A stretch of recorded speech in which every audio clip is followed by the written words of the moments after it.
What if I told you that the signs of a global war aren't just in history books, they're happening right now? Quiet troop movements, subtle alliances, naval fleets shifting positions. The pieces are being moved on a global chessboard, and most people have no idea what's really going on. This isn't fear-mongering, it's real and it's live. Welcome to a breakdown of the most important global military movements you should know about, the kind of shifts that don't always make headlines, but absolutely change the game. If you've been hearing about World War III trending and wondered if it's just noise, it's not. The world's major powers are positioning themselves for something serious, and today we're digging into what that means. Let's start with the Indo-Pacific, where everything is heating up.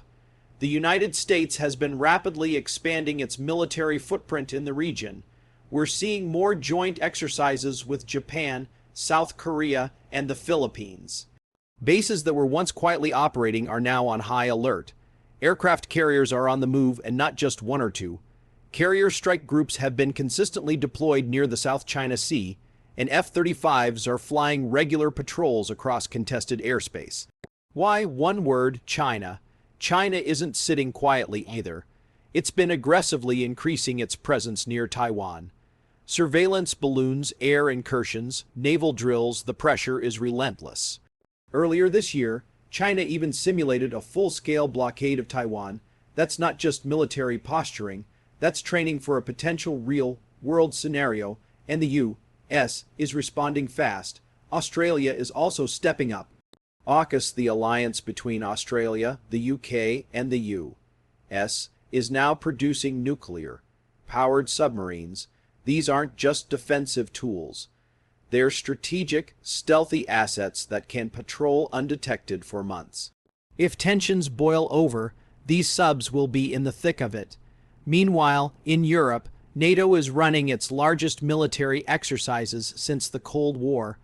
Troops from over 30 countries have been deployed across Eastern Europe, especially near the borders of Belarus and Russia. The message is clear: NATO is not backing down, and Russia, still knee-deep in its war in Ukraine, but also quietly flexing elsewhere. Strategic bombers are flying longer routes again.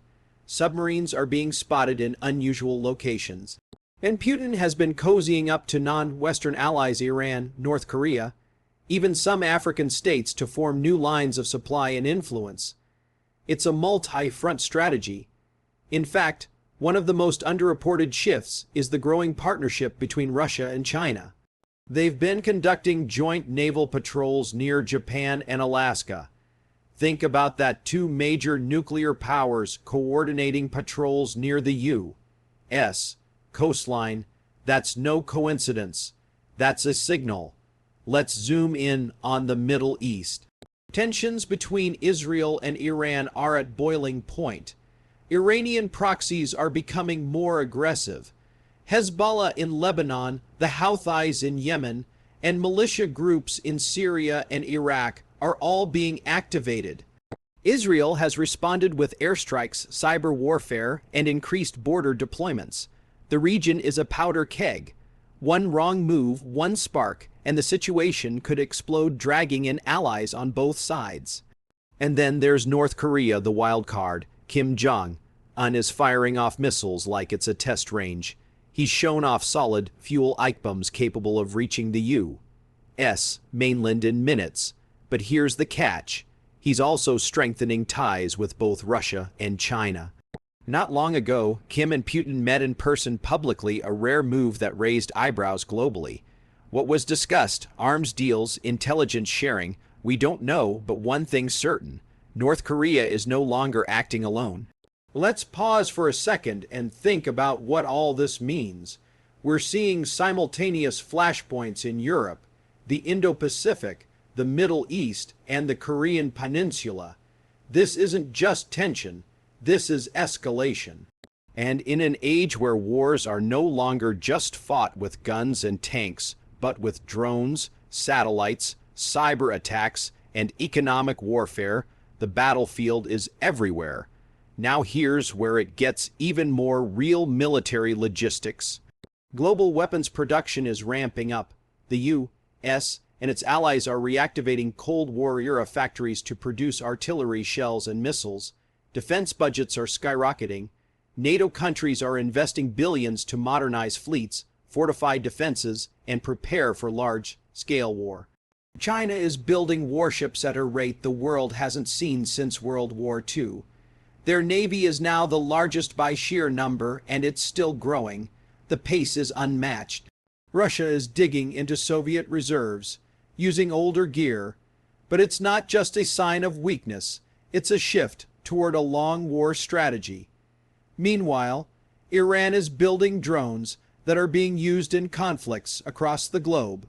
Even African nations are being drawn into the geopolitical game through arms trades, resource deals, and military training partnerships.